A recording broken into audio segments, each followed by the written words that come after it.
Olá, sejam bem-vindos a mais um episódio do Autismo com Fábio. E eu sou o Fábio Martinez. Aqui nós vamos fazer a ponte entre a evidência científica e a vivência diária do autismo. E no nosso primeiro episódio, eu me apresentei, comecei a desmistificar um pouco a respeito do que é o espectro autista, estabelecendo a base de tudo que nós vamos conversar aqui no podcast daqui para frente. E hoje nós vamos levar essa conversa para o mundo real. Vamos falar sobre os enfrentamentos que nós, autistas adultos, encaramos todos os dias. Vamos falar um pouco sobre a vida adulta autista, sobre os desafios reais no trabalho, na socialização, sobre aquele sentimento profundo e que sempre persiste de que a gente não pertence às coisas e aos grupos. E também vamos tocar num ponto crucial, tá? Que é o que acontece quando o mundo corporativo e a sociedade ignoram a lei. Vamos falar um pouco sobre a Lei Brasileira de Inclusão, a resistência que a gente encontra para que os nossos direitos mais básicos sejam garantidos. E este episódio é sobre as barreiras, os muros invisíveis que escalamos todos os dias. Antes de falarmos do trabalho, eu quero começar pelo sentimento, porque muitas vezes é ele que acaba ditando tudo, né? O sentimento de não pertencimento. E o que é isso durante a nossa vivência, né? É crescer sentindo que você não recebeu o manual de instruções correto para a vida. É observar que as interações sociais não fazem com que a gente entenda as regras implícitas nelas. Na minha experiência, e na de outros autistas com quem eu convivo e converso, é como ser um antropólogo estudando uma cultura estrangeira, onde a gente acaba vivendo nela sem entender. E isso afeta tudo, né? Acaba afetando a socialização, que não é que a gente não quer socializar, é que a forma como a socialização neurotípica acontece, ela é exaustiva pra gente. Ela é baseada em bate-papo cotidiano, coisas simples, chamado de small talk, em ler nas entrelinhas, em ter regras que não são ditas, elas não são claras. Para nós, a comunicação é muitas vezes direta, ela é literal. E isso gera mal-entendidos o tempo todo, né? Nós somos vistos às vezes como rudes, às vezes como frios, ou até como intensos demais, quando na verdade nós estamos só sendo autênticos, sendo nós mesmos. E para tentar pertencer a esse mundo neurotípico, a gente acaba desenvolvendo o masking, que nada mais é que um mascaramento que a gente usa para ser aceito. A gente tenta copiar as características neurotípicas. E isso só aprofunda mais ainda o sentimento de solidão, de isolamento e de não pertencimento. Porque a gente está cercado de pessoas, mas no fundo a gente fundamentalmente se sente sozinho. E esse sentimento de não pertencimento nos leva diretamente ao maior campo de batalha do autista. Adulto, né, principalmente, que é o mercado de trabalho. Conseguir o emprego já é difícil para um autista. Manter o emprego, então, é aí que o bicho pega de verdade. E é aqui que a evidência, a lei, entra em cena. O Brasil tem a Lei Brasileira de Inclusão, a LBI, que é a lei número 3.146 de 2015. E, para fins legais, o autismo é considerado deficiência. Isso significa que temos direito a adaptações razoáveis. É o que a lei diz, e que o empregador ele deve fornecer e garantir que as pessoas com deficiência tenham as mesmas condições de trabalho que os outros. E aqui eu preciso trazer uma das barreiras mais absurdas que, infelizmente, é muito comum e nós enfrentamos o tempo todo. Tanto as empresas privadas quanto o serviço público cometem o mesmo erro, que é gravíssimo, que é interpretar errado a lei. A confusão que alguns gestores fazem entre sistemas de cotas para PCD e os direitos universais da LBI. É muito comum que autistas ouçam o seguinte argumento: ah, mas você não entrou pela vaga de cota, então você não tem direito a adaptações. E vamos deixar uma coisa bem clara. É um absurdo isso e é ilegal. A Lei Brasileira de Inclusão, ela se aplica a toda pessoa com deficiência, independentemente de como ela foi contratada.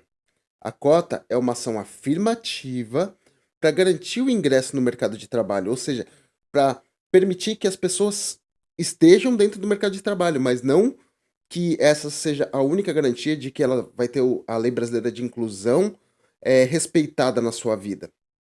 O direito a adaptações razoáveis é para garantir a permanência e a igualdade de condições para qualquer funcionário com deficiência, seja ele concursado, contratado via cota ou no mercado geral.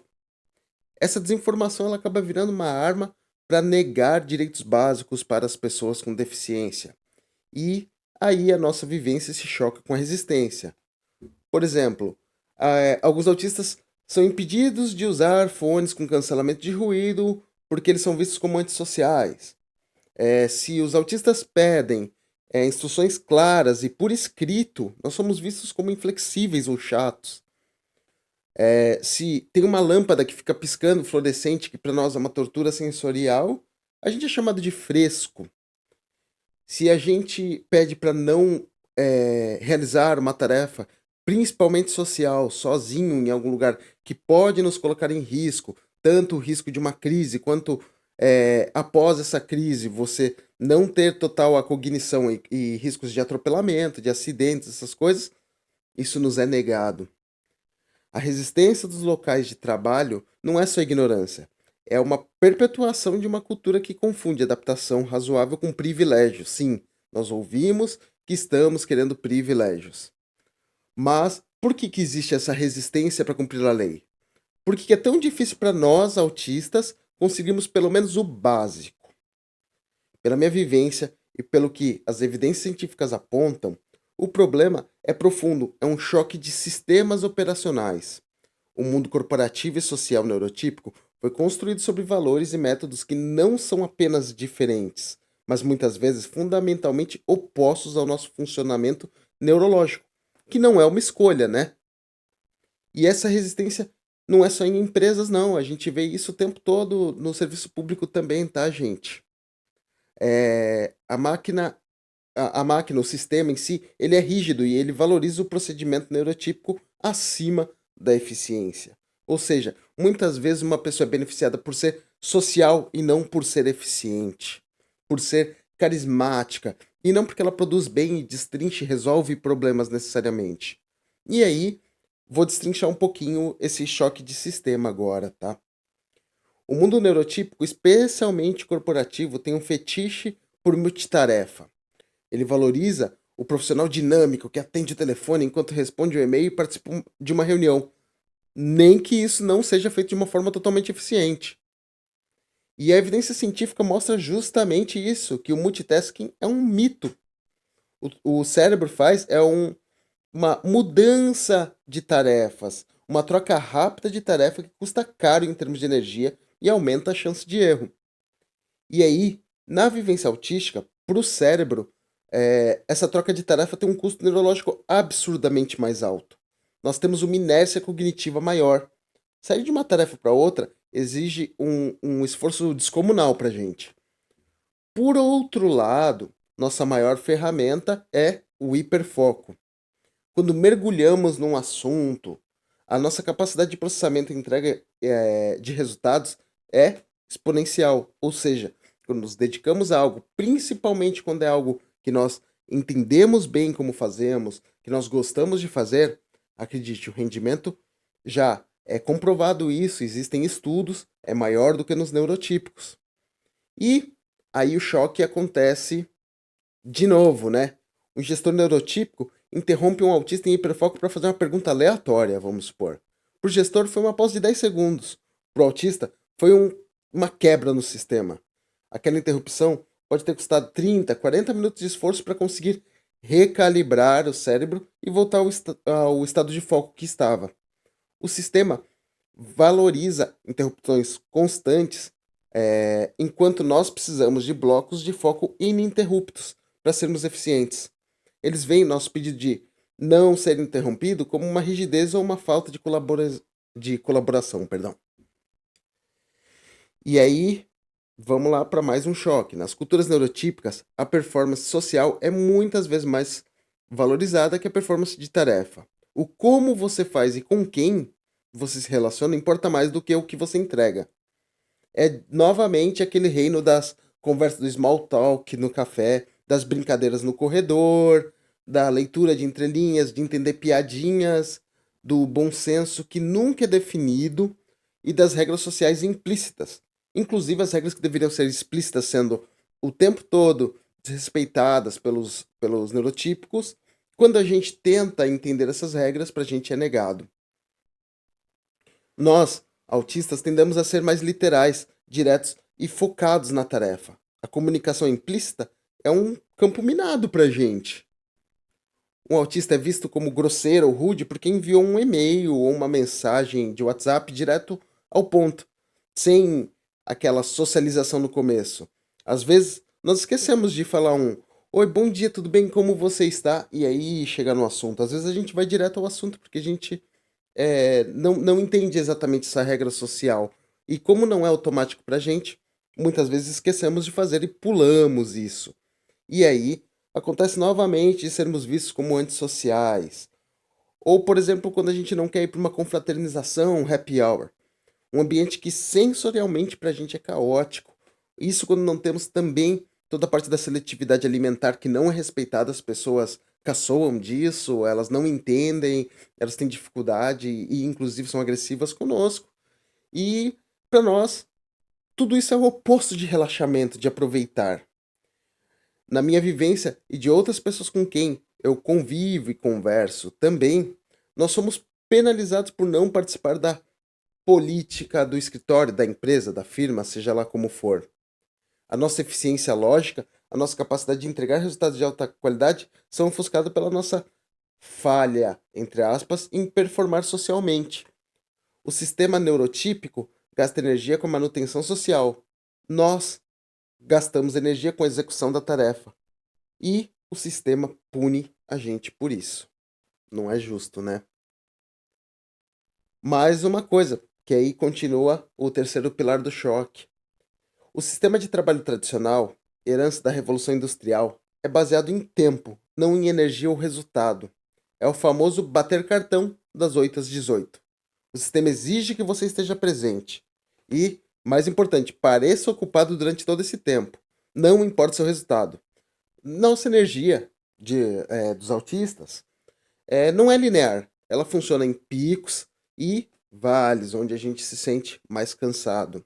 Nós temos picos de hiperprodutividade e vales de exaustão sensorial e social também. E aí vem o crash neurológico. Eu, como autista, posso produzir em 3 horas de hiperfoco o que um colega neurotípico levaria o dia inteiro para fazer, talvez com uma qualidade superior. Mas o que acontece nas outras 5 horas do meu dia? Se eu termino meu trabalho e fico quieto, de fone de ouvido ali, apenas regulando ou sentado, tentando poupar minha energia ou retomar ela, para não entrar em colapso, para não ter uma crise, eu sou visto como ocioso. Eu sou visto como preguiçoso ou que não busca mais trabalho. O sistema ele não valoriza o resultado que eu entreguei. Ele pune por não fingir que estou ocupado durante o tempo todo. O presenteísmo, ou seja, a cultura de estar lá, é o oposto direto da forma como o cérebro autista funciona, que é baseado em energia e execução. E é por isso que as adaptações razoáveis são negadas. Elas exigiriam que esse sistema neurotípico questionasse a própria forma de trabalhar. E é mais fácil nos chamar de inflexíveis, de rígidos, de chatos, do que admitir que o sistema deles é ineficiente e excludente.